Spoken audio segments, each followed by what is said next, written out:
자, 지난주에 우리는 그 욥기에 나타나는 세 가지 신학적 주제 중에서 기복 신앙에 대해서 생각을 했습니다. 사람이 신을 믿는데 대가를 바라지 않고 믿을 수 있겠느냐, 까닭 없이 믿을 수 있겠느냐, 그 문제에 대해서 우리가 생각을 했었습니다. 욥기의 결론은 그거였죠. 까닭 없이 주님을 경외하는 것. 그것이 진정한 믿음이다. 그렇게 말하고 있습니다. 자, 이제 욥기에 남은 두 가지 신학적 주제가 있는데요. 하나는 하나님이 세상을 다스리신다면 왜 의인이 고통을 받는가? 왜 의인이 고통을 받는가? 또 하나는 인간사에 일어나는 모든 일들은 다 인과응보의 법칙으로만 진행되는가? 이 두 가지 문제입니다. 이걸 두 가지 한꺼번에 다 다루기는 힘들겠지만 오늘 욥기 23장 말씀을 통해서 이 두 가지 문제를 함께 좀 생각하려고 합니다. 자, 욥기는 욥과 세 친구 사이의 그 논쟁, 이 논쟁이 벌어지는 것으로 계속 진행됩니다. 이들의 논쟁 안에서 아주 심오한 철학과 그리고 빼어난 문학성들이 보여지고 있는데요. 전체적으로 3라운드에 걸쳐서 논쟁이 진행됩니다. 욥기 21장까지는 지난주 읽었던 21장까지는 2라운드가 끝난 상태고요. 이제 22장부터 오늘 본문 이쪽부터는 제 3라운드로 들어가게 됩니다. 그런데 지금까지 쭉 욥의 세 친구들이 이야기했던 주장은 한결같습니다. 욥, 네가 고난을 받는 것은 이유가 있다. 그건 틀림없이 네가 인식하든 인식하지 못하든 간에 분명히 너 안에 죄 문제가 있다. 그러니까 이 죄를 빨리 생각해보고 회개해라. 지금이라도 회개하면 하나님께서 너 용서해 주실 것이다. 이 이야기고, 욥의 반론은 어떤 겁니까? 나는 죄가 없다. 그건 하나님이 더 잘 아신다. 너희들이 뭘 안다고 함부로 나를 정죄하느냐. 지금 계속 이 이야기를 주고받았습니다. 자, 그랬는데 이제 2라운드 끝날 무렵에 욥이 새로운 주장을 하나 합니다. 그게 이제 우리가 욥기서에서 보게 될 새로운 주제인데요. 그게 뭐냐 하면 너희들은 악인이 고난을 당하는 것이라고 말했다. 그런데 세상을 한번 봐라. 정말 악인이 고난 당하느냐. 오히려 악인들이 더 득세하고 번영하는 것을 보지 않느냐. 그럼 도대체 이게 뭐란 말이냐. 악인들이 분명히 누가 봐도 저 사람은 악인인데 저 사람이 벌 받아야 되는데 인과의 응보의 법칙으로는 안 맞지 않냐. 그런데 악인들이 오히려 더 훨씬 번영하고 늙고 죽을 때까지 잘 살지 않냐. 근데 이건 뭐냐. 그래서 욥이 이 새로운 질문을 던집니다. 그래서 욥기 주제가 이제 두 번째 주제로 넘어가게 되지요. 욥은 인과응보의 법칙이 아니라 이제 의인이 왜 고난을 받으며 악인이 왜 번영하는가 하는 이 더 깊은 인생의 문제로 들어가게 됩니다. 근데 이제 그럼에도 불구하고 제 3라운드에 들어와서도 엘리바스는 이 욥의 이런 새로운 문제에 대해서 전혀 개의치 않고 그동안 자기가 하던 대로 계속 공격을 합니다. 그러면서 이제는 좀 더 세게 이렇게 말합니다. 22장에 나와 있는데요. 우리가 다 읽지는 않았습니다. 요약하면 이런 내용입니다. 너가 믿음으로 잘 산 것처럼 이야기했지만 그러나 하나님께서 너에게 고난을 주시는 걸 보니까 너 분명히 숨기는 죄가 있을 것이다. 그러니까 네가 굉장히 동방에서 부자인데 이 부를 축적하기까지 혹시라도 너 안에 어떤 부정함이 있지 않았겠느냐. 그런 것들을 한번 잘 생각해봐라. 그래서 이제라도 회개하면 하나님께서 용서해 주시고 회복시켜 주실 것이다. 이제 그렇게 말하는 겁니다. 그러니까 욥이 대답을 하지요. 이번에는 이 엘리바스의 주장에 대해서 항변하지 않습니다. 항변하지 않고 뭐 벽창호 같은 사람한테 계속 이야기를 해봐야 같은 말 계속 해봐야 계속 같은 이야기 할 것이니까 입만 아프다. 그래서 욥은 이제 더 이상 논쟁하기를 거절했습니다. 대신에 욥은 그때부터 하나님을 찾기 시작합니다. 그래서 하나님 만나서 이제 이 사람들하고 논쟁은 그만하고 내가 하나님 만나서 하나님하고 이야기를 좀 하고 싶다. 그래서 하나님께 내 억울한 마음을 좀 다 토로하고 호소하고 그리고 하나님의 대답을 듣고 싶다. 지금 그겁니다.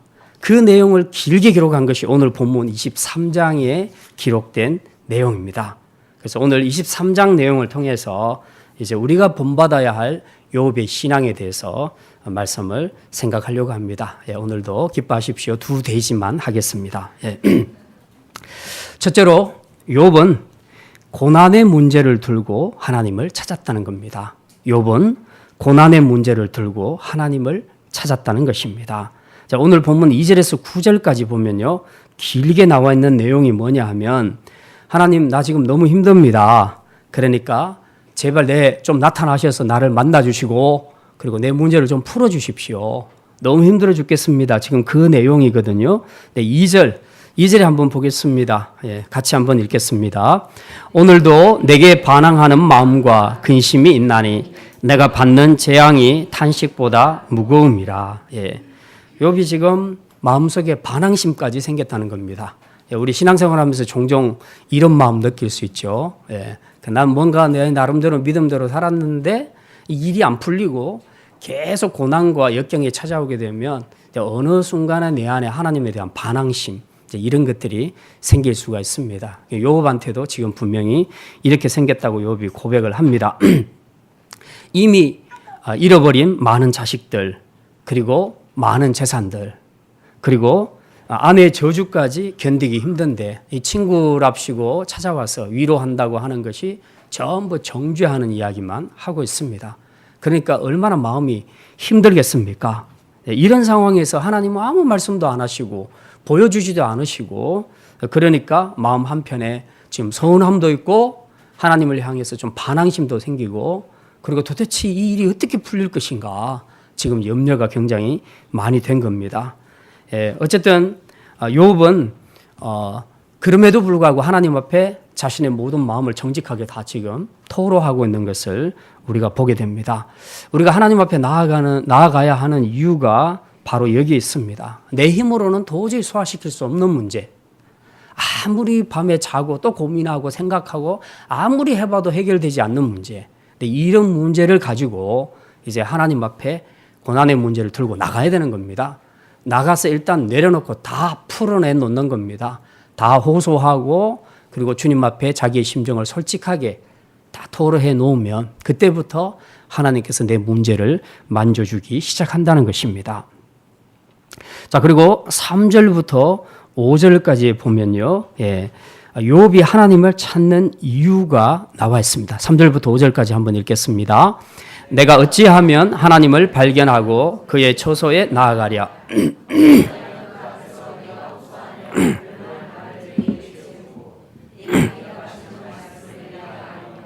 내게 이르시는 것을 내가 깨달으랴. 지금 욥의 소원은 뭐냐 하면 일단 하나님 만나서 자기의 억울함을 한번 호소해 보겠다는 겁니다. 그리고 자신의 무죄함에 대해서 하나님께서 변호해 주실 것을 기대하는 것. 이게 지금 욥이 하나님을 만나고자 하는 이유죠. 어쨌든 고난의 문제 이제 들고 하나님 앞에 나가면 하나님께서 어떤 형태로든 대답을 해 주실 것이라는 욥의 확신, 그 믿음이 우리에게 분명히 보여지고 있습니다.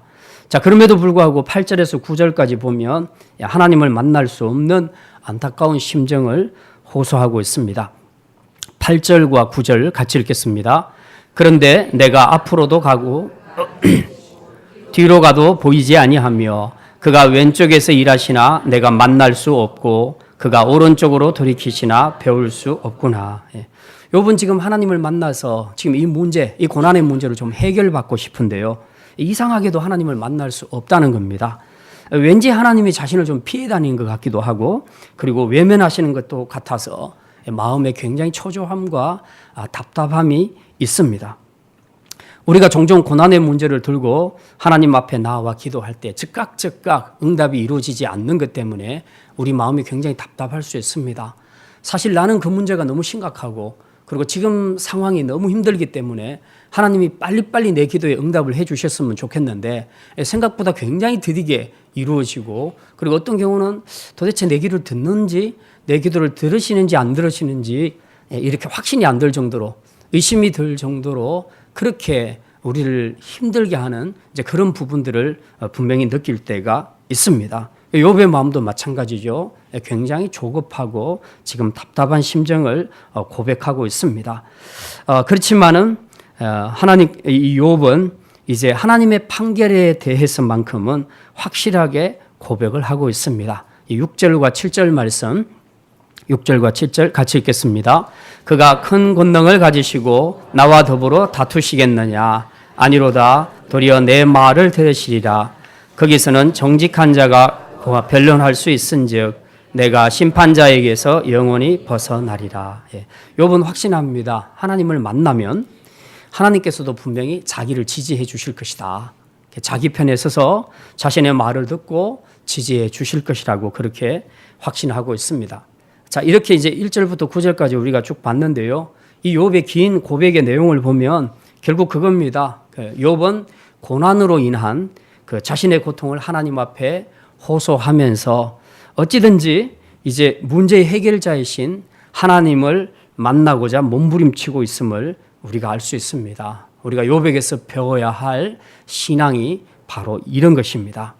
이제 우리도 많은 경우에 고난이 오게 되면 고난이나 시련이 올 때에 고난의 문제를 들고 하나님을 찾고 구하고 기도해야 하는데도 불구하고 다른 반응을 할 때가 많습니다. 주로 어떻게 반응합니까?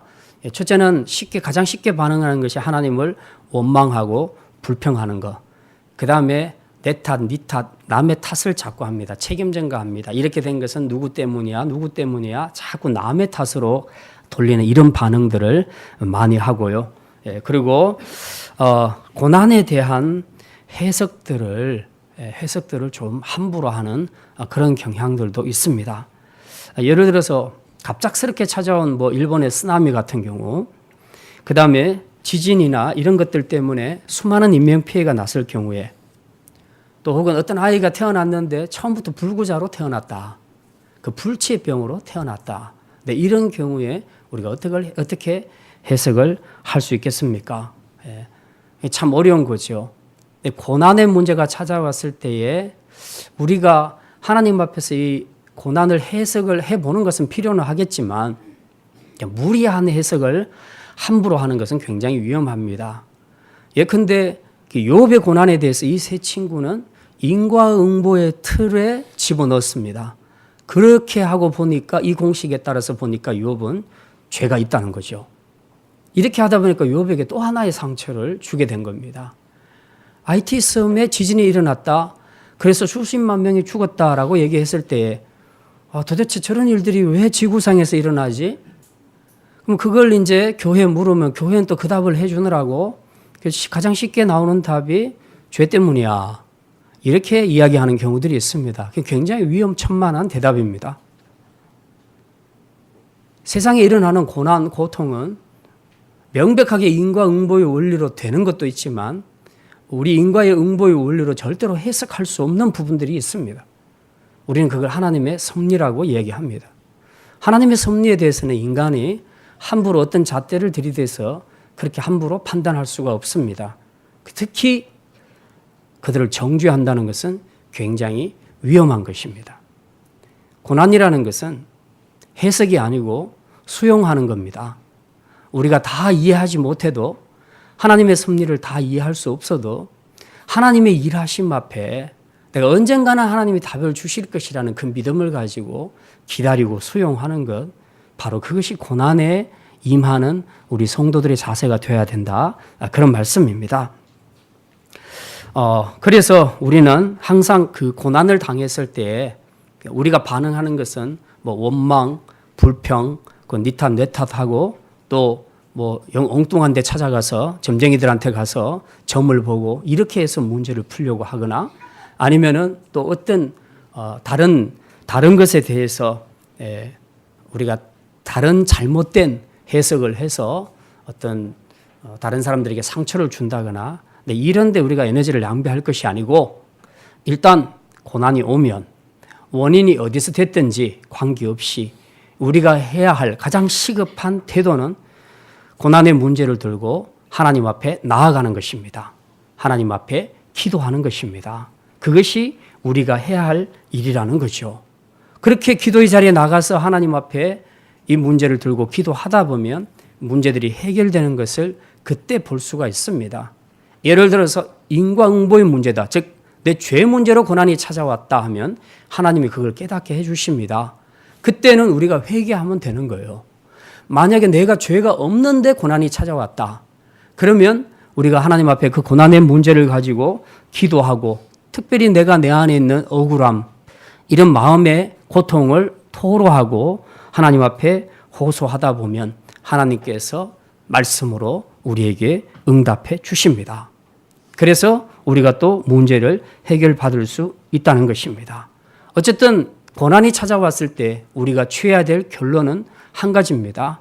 문제를 들고, 고난의 문제를 들고 하나님 앞에 나가라는 겁니다.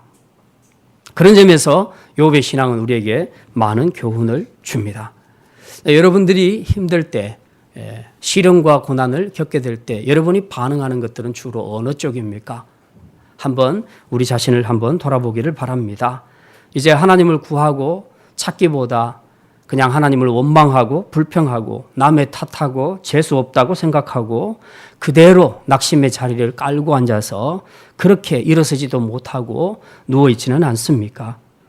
또 아니면 하나님이 아닌 엉뚱한 곳에 가서 그 문제를 해결해 보겠다고 그렇게 점쟁이들을 찾아다니고 있지는 않습니까?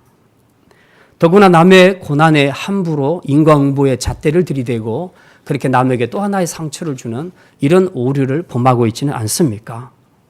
이제 우리가 돌아보면서 욥의 태도를 좀 배웠으면 좋겠습니다. 이제 고난을 당한 자는 누구든지 일어서서 욥처럼 문제를 들고 하나님 앞에 나아가시기를 바랍니다.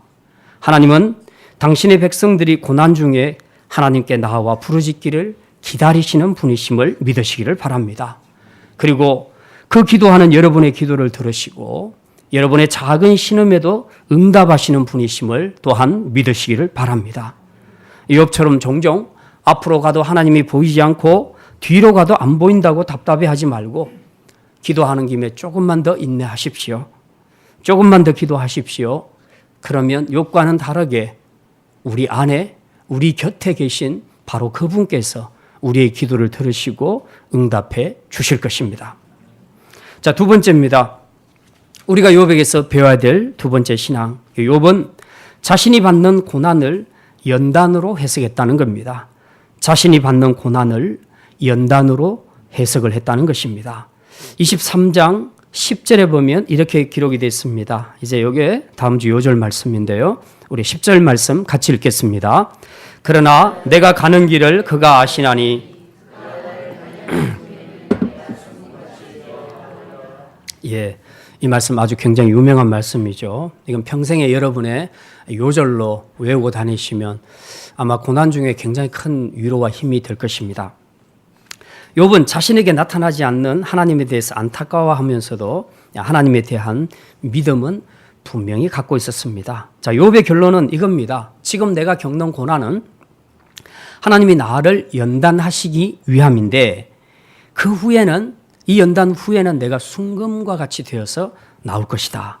예, 이전에 한글개혁 성경에는 정금같이 나오리라 그렇게 표현하고 있습니다. 자, 이렇게 말할 수 있는 근거가 뭐냐 하는 겁니다. 그것은 바로 그 앞부분에 10절 앞부분에 보면 내가 가는 길을 그가 아시나니, 내가 가는 길을 그가 아시나니. 자, 이거에 근거해서 욥은 지금 자신이 연단 후에 순금같이 나올 것이라고 그렇게 확신을 하고 있습니다. 자, 그러면 욥이 걸어왔던 길, 앞으로 걸어갈 길이 도대체 뭔지 우리가 한번 잠깐 보겠습니다. 11절과 12절 말씀, 11절과 12절 말씀 같이 읽겠습니다. 내 발이 그의 걸음을 바로 따랐으며 내가 그의 길을 지켜 치우치지 아니하였고 내가 그의 입술의 명령을 어기지 아니하고 그의 입의 말씀을 귀히 여겼도다. 예. 욥은 그동안 자신이 이렇게 믿음의 길을 걸어왔다고 고백하고 있습니다. 그의 걸음은 항상 바로 하나님의 걸음을 바로 따랐다. 하나님의 스텝을 따라 같이 스텝을 움직였다. 그렇게 말합니다. 그리고 하나님을 따르는 길에서 어느 쪽으로도 치우치지 아니하였다. 그리고 그분의 입술의 명령을 어기지 않고 늘 순종했으며 그리고 어떤 정한 음식보다도 그분의 입의 말씀을 더 귀히 여겼다고 그렇게 고백하고 있습니다. 이만하면 욥이 평생에 어떤 길을 걸어왔는지 우리가 충분히 짐작할 수 있습니다. 그리고 욥은 이제 앞으로도 이렇게 살 것이라고 그렇게 고백하고 있습니다. 이렇게 걸어온 길, 이렇게 욥이 걸어온 이 길을 하나님이 다 아신다는 겁니다. 그 말이죠. 내가 가는 길을 그가 아시나니, 이제 앞으로 내가 걸어갈 길도 하나님께서 다 아시나니. 그러면 이 모든 것을 다 아시는 하나님, 욥이 이렇게 정결하게 하나님의 스텝을 따라 같이 움직였던 이런 욥이었다는 것을 다 아시는 하나님께서 욥에게 고난을 주셨다면 이게 벌을 주기 위한 것이었을까? 절대 아니라는 겁니다. 그거 절대 아니고 오히려 욥을 잘 연단시켜서 이제 더 정결한 정금같이 순금같이 되어 나오게 하기 위함이라는 것을 욥은 확신을 했던 것입니다. 그리고 이제 13절부터 14절까지 보면 욥에게 하시는 하나님의 이 일, 이 연단의 일은 반드시 이루어질 것이라고 또한 고백하고 있습니다. 우리 13절과 14절 같이 읽어보겠습니다. 그는 뜻이 일정하시니 누가 능히 돌이키랴.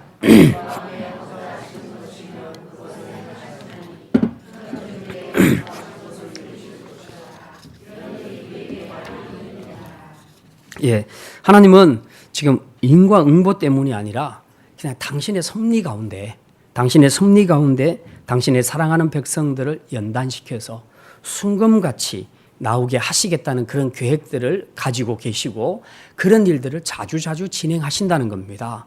지금 14절에서 말하는 것이 그거지요. 예.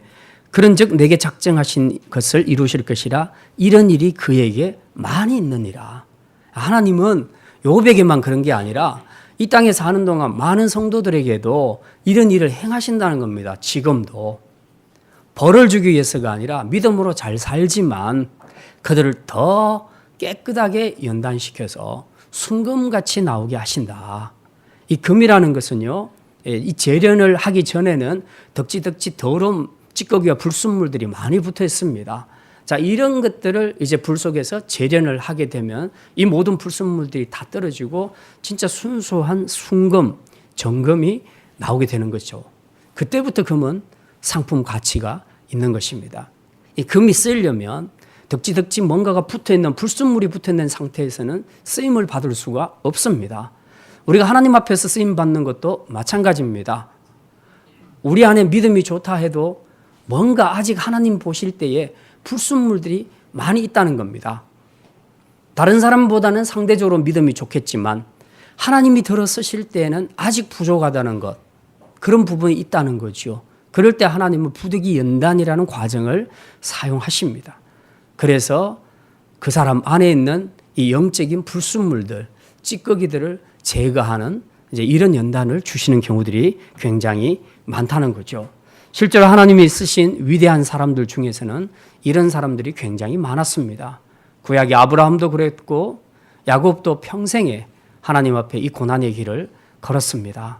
그래서 야곱이 이스라엘의 이름으로 바뀌게 되지요. 모세도 이스라엘 백성들을 애굽에서 출애굽시키는 이런 엄청난 사역을 했지만 하나님이 처음부터 그렇게 시키지 않았습니다. 젊은 40의 나이에 일을 시켰더라면 훨씬 더 잘했을 수 있을 것 같은데 그게 우리 인간적인 생각인데 하나님은 무려 40년 동안 광야에서 모세를 연단시키셨습니다. 40년 동안 스탠바이 기다리게 하고 계속해서 그 안에 있는 영적인 찌꺼기들을 다 제거하시고 마지막 80세가 되었을 때 인간적으로는 이 일을 할 수 있겠느냐 하는 회의가 드는 바로 그 나이에 하나님께서는 직접 이스라엘을 구원하시는 일에 그를 사용하셨던 것을 우리가 알 수 있습니다. 다윗도 왕이 되기 전에 오랜 세월 사울 때문에 굉장히 많은 고난을 통해서 연단을 받았습니다. 이 다윗의 경우는 너무 고난이 길고 힘들어서 이 시편에 보면은 정말 자신은 너무 힘들고 억울하다고 하나님 앞에 토로하는 그런 시를 우리가 많이 볼 수 있죠. 이처럼 연단을 기쁘게 받아들인다는 것은 굉장히 어려운 일입니다. 그러나 그것을 믿음으로 받아들이게 되면 그 연단 후에는 반드시 순금과 같이 되어 나올 줄 믿으시기를 바랍니다. 욥도 마찬가지입니다. 욥이 받은 고난은 죄 때문은 아니었음에도 불구하고 그러나 이 연단을 통해서 욥은 자신도 몰랐던 내면 안에 그런 영적인 찌꺼기들이 있다는 것을 깨닫게 되었습니다. 이전까지만 해도 그는 자신이 정말 하나님이 자랑스러워하는 그런 훌륭한 믿음의 사람이라고 스스로 자부하고 있었습니다. 그런데 이 욥기를 쭉 읽어가시다 보면 맨 마지막에 보면 욥이 하나님 앞에서 회개하는 내용이 나옵니다. 42장 1절부터 6절에 보면 하나님 앞에 회개하는 말이 나옵니다. 무지한 말로 이치를 가리는 자가 누구니까? 지금 자기를 두고 하는 말이죠. 자기는 그동안 그 참 좋은 믿음을 가지고 죄를 범하지 않고 바르게 살아왔다고 아주 새 친구들과 열띤 논쟁을 벌이면서 그렇게 온갖 말로서 자신을 변호했는데, 그런데 하나님을 직접 만나고 보니까 드디어 하나님을 만나거든요. 나중에 하나님을 만나서 하나님의 음성을 듣고 하나님의 질문을 들으면서 자기가 엄청난 죄인이라는 것을 깨닫게 됩니다. 그동안 내가 했던 말들이 정말 무식하면 용감하다고 내가 무지한 자의 말로서 하나님의 이치를 가리웠습니다. 내가 이제 스스로 제 가운데 하나며 회개합니다 하고 하나님 앞에 엎드려 회개하죠. 욥 안에서 이런 영적인 찌꺼기가 있을 줄은 누가 알았겠습니까? 우리는 다 욥이 훌륭한 사람이라고 생각하지만, 물론 틀림없이 다른 사람보다 아주 훌륭한 믿음의 사람이었으면 확실합니다. 그럼에도 불구하고 하나님이 한 번 이 연단의 도가니에 집어넣으니까 욥 안에서도 영적인 찌꺼기들이 나오더라. 그래서 욥 스스로가 자기가 죄인임을 고백하고 회개하는 이런 결과에 이르게 된 것을 우리가 보게 됩니다. 바로 이게 축복이라는 거죠. 이게 바로 연단의 의미입니다. 우리 흔히 세상 사람들이 말하듯이 털어서 먼지 안 나는 사람 어디 있냐고, 어떤 분은 그랬습니다. 나 한번 털어봐라 먼지 안 날 거다. 이제 그렇게 말씀하셨습니다. 그만큼 깨끗하게 살았다는 거죠. 그러나 사람은 털어서 먼지가 안 날지 몰라도 하나님이 털면 먼지 안 날 사람이 아무도 없습니다. 우리 안에는 어쨌든지 인식을 하든 인식을 못하든 간에 우리 안에 잠재되어 있는 숨어있는 그런 영적인 찌꺼기들이 사람들마다 다 있다는 거죠. 그것도 아주 훌륭한 사람들 안에 그런 것이 있을 수 있다는 겁니다.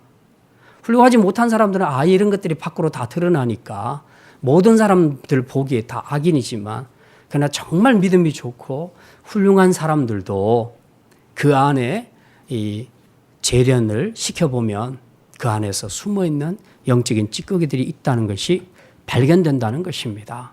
그래서 욥기를 읽어보면 인간은 정말 다 죄인이구나. 누구 하나 의롭다고 할 사람이 없겠구나.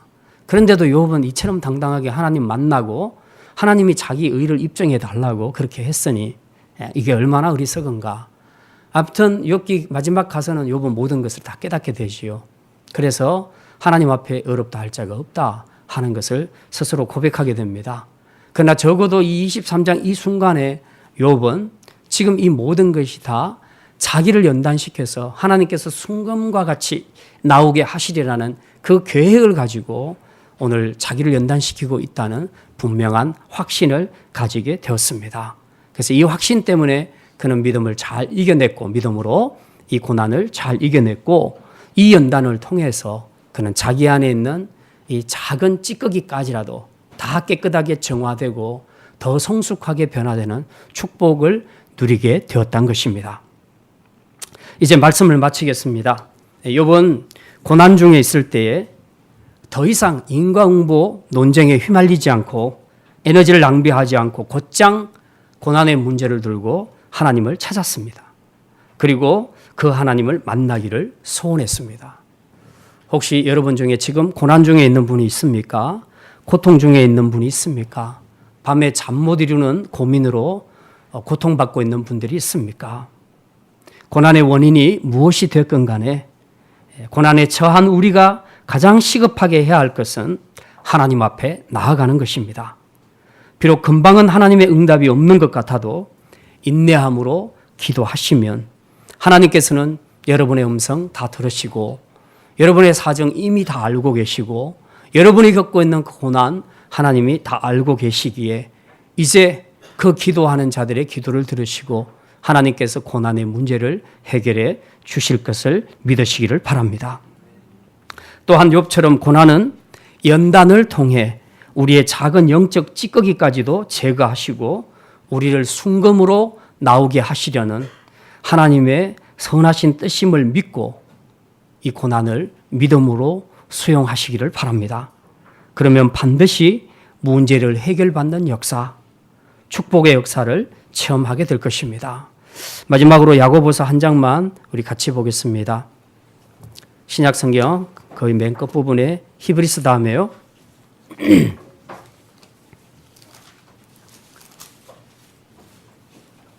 야고보서 1장 2절부터 4절까지입니다. 고난과 시련 중에 있는 성도들을 향해서 야고보 선생이 주는 말씀입니다. 2절부터 야고보서 1장 2절부터 4절까지 우리 같이 읽겠습니다. 내 형제들아 너희가 여러 가지 시험을 당하거든 온전히 기쁘게 여기라. 이는 너희 믿음의 시련이 인내를 만들어내는 줄 너희가 알미라. 인내를 온전히 이루라. 이는 너희로 온전하고 구비하여 조금도 부족함이 없게 하려 함이라. 결국 시련은 인내를 만들어낼 것입니다. 그리고 이 인내를 온전히 이루게 되면 마지막에는 아주 온전한 사람으로, 부족함이 없는 사람으로 우리가 성장하게 될 것입니다.